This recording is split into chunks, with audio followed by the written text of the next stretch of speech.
नमस्कार दोस्तों, मैं रमेश चौधरी स्वागत करता हूं आपका सुप्रीम सिलेक्शन एकेडमी। दोस्तों, हम इंडियन पॉलिटी पढ़ रहे थे और इंडियन पॉलिटी में हमने बात कर ली थी राज्य के नीति निर्देशक तत्वों में।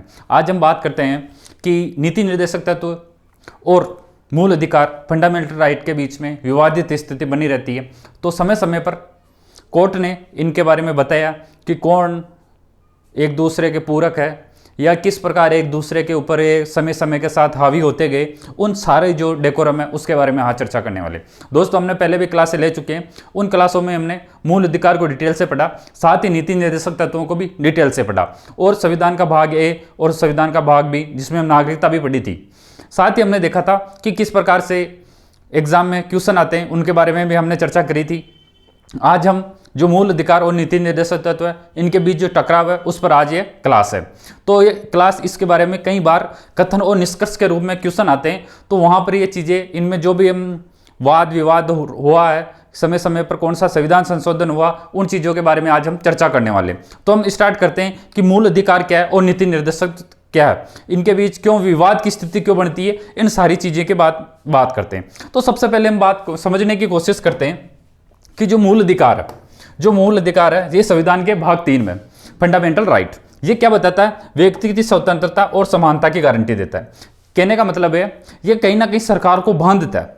क्या मूल अधिकार, क्या फंडामेंटल राइट सरकार को बांध देता है, मतलब ये व्यक्ति को देना जरूरी है, कंपलसरी है, समझ के दबाव रहता है सरकार के ऊपर। जबकि हम बात करें नीति निर्देशक तत्व, संविधान के भाग 4 के अंदर है, ये क्या है? राज्य के लिए सामाजिक और आर्थिक न्याय की स्थापना करता है।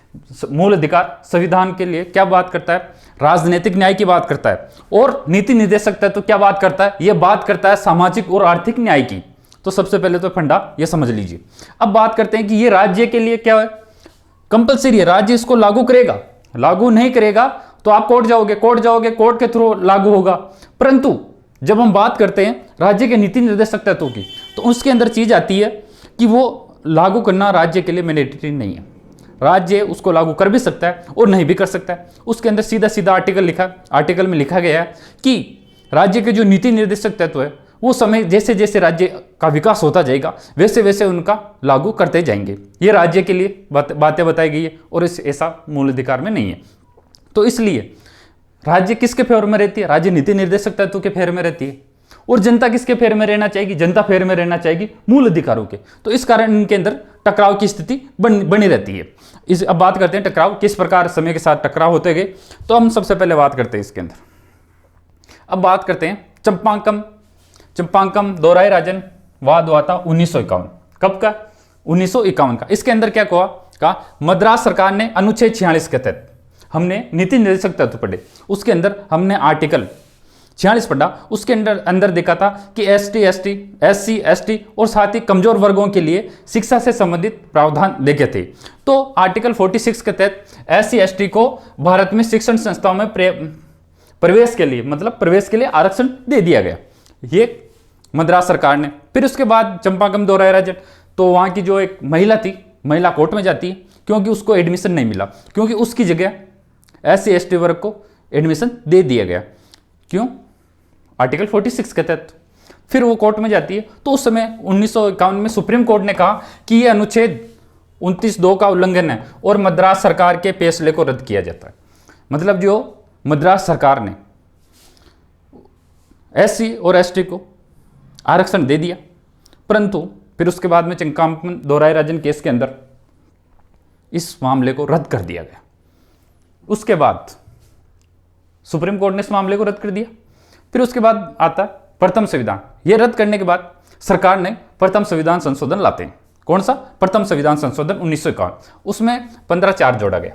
हम मूल अधिकार पढ़ रहे, उसके अंदर हमने देखा था 15(1), जिसके अंदर कोई भी राज्य किसी भी व्यक्ति के साथ 5 आधार पर भेदभाव नहीं कर सकता। फिर हमने 15(2) पढ़ा, उसके अंदर हमने देखा था कि कोई भी व्यक्ति के साथ 5 आधार पर भेदभाव नहीं कर सकता।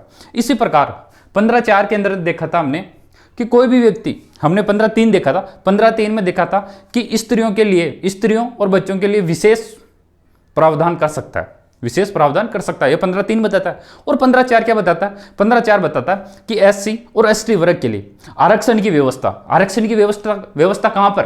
शिक्षण संस्थान में। प्रवेश के लिए वो आरक्षण की व्यवस्था। नौकरी के लिए जो आरक्षण की व्यवस्था थी वो हमने देखा था 16(4) के अंदर, वो अलग है। और 15(4) के अंदर क्या है, शिक्षण संस्थाओं में, नौकरी की शिक्षण संस्थाओं में प्रवेश के लिए जो प्रावधान किया गया था वो किया गया था 15(4) के अंदर। इसके तहत सामाजिक और शैक्षणिक रूप से पिछड़े वर्गों को SC/ST के लिए शैक्षणिक संस्थाओं में विशेष उपबंध करने का अधिकार दे दिया। अब इसने कह दिया, अब कोर्ट ने कह दिया, सॉरी सरकार ने कह दिया, पहले कोर्ट ने मना कर दिया चंका दोहराराजन केस में कि आप नहीं कर सकते।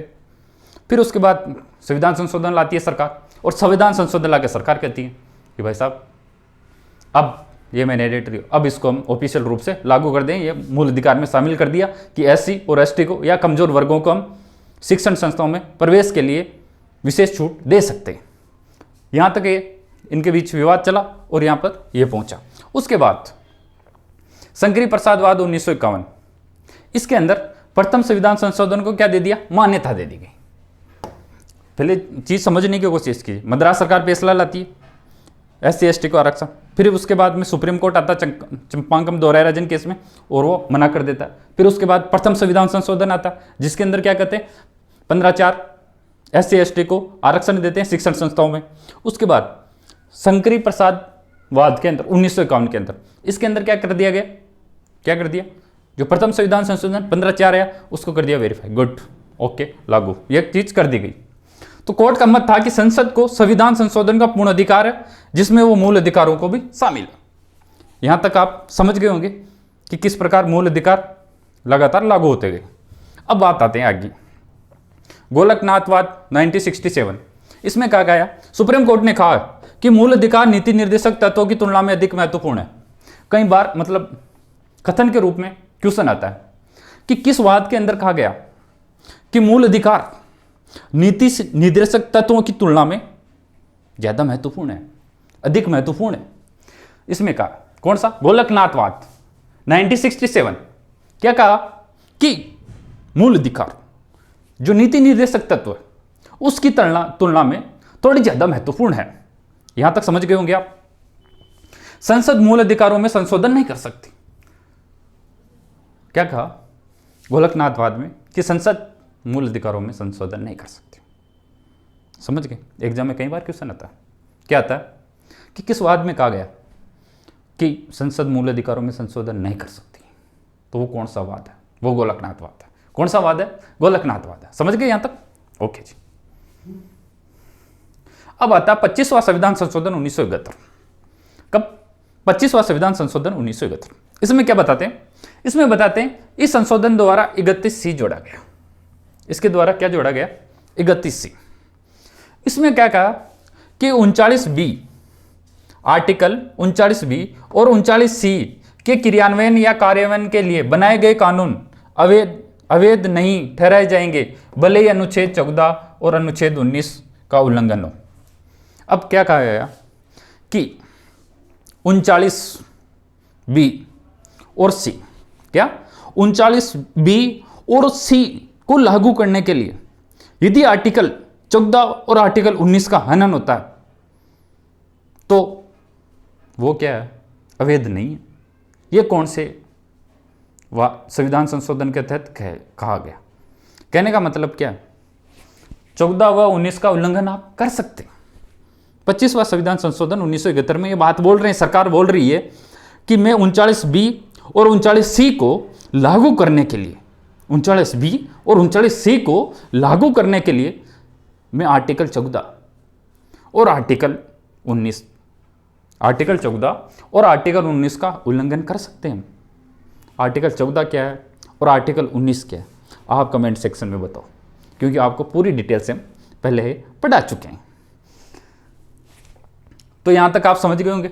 एग्जाम में क्वेश्चन आएगा, क्या क्वेश्चन आता है यहां पर कथन कि किस संविधान संशोधन में यह कहा गया कि आर्टिकल 39B और 39C को लागू करने के लिए, 39B और 39C को लागू करने के लिए आर्टिकल 14 और आर्टिकल 19 का हनन होता है तो उसे हम अवैध नहीं मानेंगे।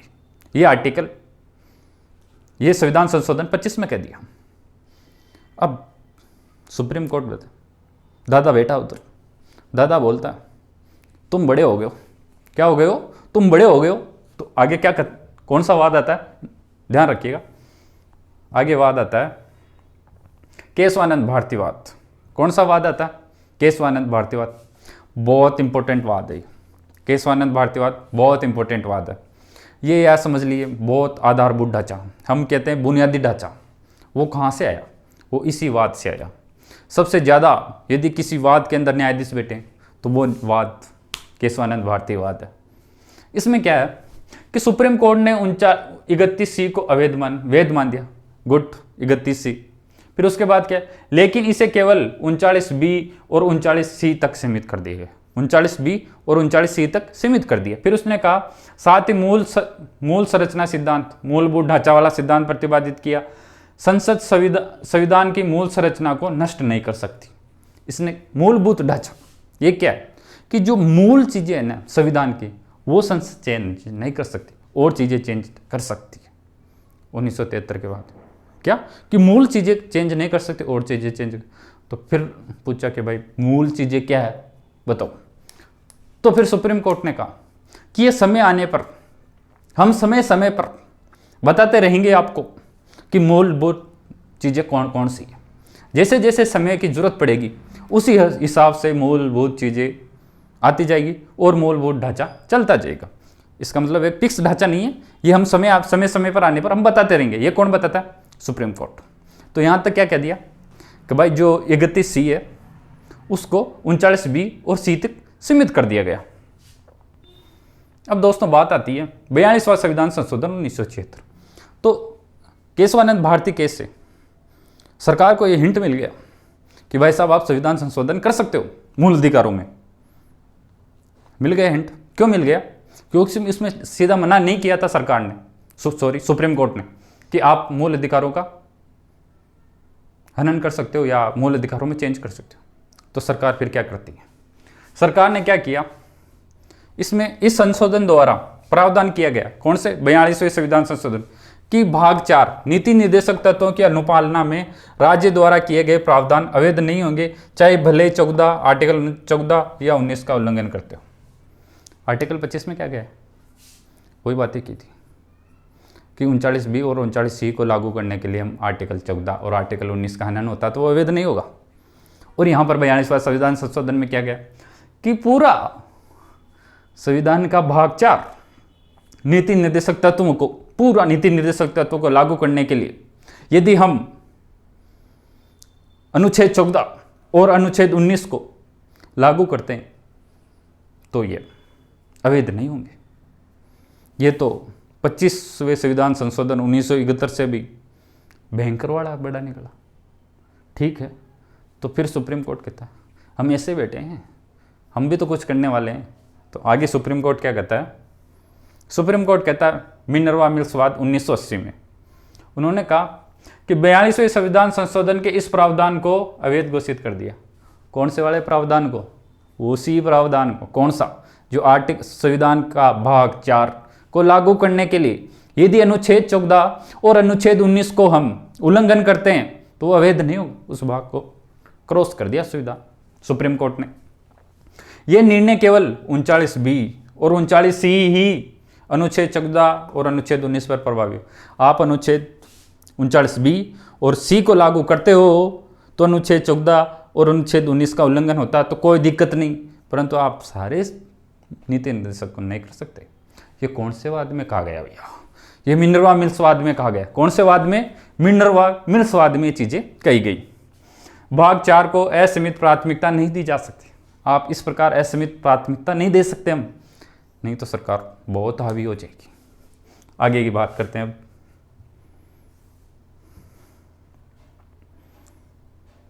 तो यहां तक ये बात था। एग्जाम में कई क्वेश्चन पूछे जाते हैं इससे कि नीति निर्देशक तत्व एक दूसरे के पूरक, ये कौन से वाद में कहा गया।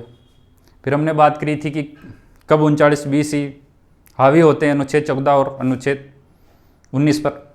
तो मिनर्वा मिल्स वाद ने इस पर ठप्पा लगा दिया कि आप कर सकते हो, पर आप सारे नीति निर्देशक तत्वों पर लाकर ये चीज़ें नहीं कर सकते। तो ये था नीति निर्देशक तत्व और मूल अधिकारों के बीच में विवाद की स्थिति, जिसमें किस प्रकार सुप्रीम कोर्ट ने समय समय पर अपना वर्डिक्ट देते रहे और किस प्रकार सरकारें भी समय समय पर संविधान संशोधन के तहत नीति निर्देशक तत्वों के अंदर फेर में आती रही। तो यह बात था यहाँ तक क्लास में। इसमें यदि आपको किसी भी प्रकार का डाउट है तो कमेंट सेक्शन में ज़रूर पूछिएगा। साथ ही ये क्लास कैसी लगी उसके बारे में फीडबैक दे दीजिएगा कि हम क्लास में आपके लिए क्या सुधार कर सकते हैं या क्या सुधार की गुंजाइश है, क्योंकि कोई भगवान नहीं होता, गलतियां सभी से होती है। यदि कोई चीज़ आपको लगती है कि इस प्रकार आपने गलत बताया तो वो भी आपके फीडबैक आप हमें दे सकते हो। हमेशा आपके फीडबैक का वेलकम करेंगे। और इंडियन पॉलिटी से संबंधित लगातार क्लासें इस चैनल पर चलती रहेगी। साथ ही करंट अफेयर से संबंधित क्लासें भी चल रही है। वैकेंसियों के बारे में जानकारी के लिए भी क्लासें यहाँ पर लगाई जा रही है। और अपना खुद का आपका टेलीग्राम चैनल है सुप्रीम सिलेक्शन एकेडमी, डिस्क्रिप्शन में उसका लिंक दिया हो गया, तो आप वहीं पर जाकर उसको भी ज्वाइन कीजिएगा। वहाँ पर भी आपको करंट अफेयर के लिए पीआईबी न्यूज़ और राजस्थान सोजस डेली उपलब्ध करवाई जा रही है। यदि हमें समय मिलता है तो पीआईबी न्यूज़ और राजस्थान सोजस की क्लासें भी आपको इस चैनल पर उपलब्ध करवाई जाएगी। साथ ही यदि आपको एमसीक्यू सीरीज चाहिए तो कमेंट सेक्शन में ज़रूर बताइए कि एमसीक्यू सीरीज लाएं, जिसके अंदर जो जो हम टॉपिक पढ़ते जा रहे हैं उन टॉपिकों पर क्वेश्चन कि किस प्रकार के एग्जाम में क्वेश्चन आए वो भी आपको हम सॉल्व करवाएंगे। ज़रूर बताइए इस बारे में आपकी क्या राय है। और इस चैनल को सब्सक्राइबर जरूर कीजिए और शेयर भी इसको करने की कोशिश करें यदि मैटर अच्छा लगा हो तो। Thank you so much. जुड़े रहिए सुप्रीम सिलेक्शन एकेडमी से।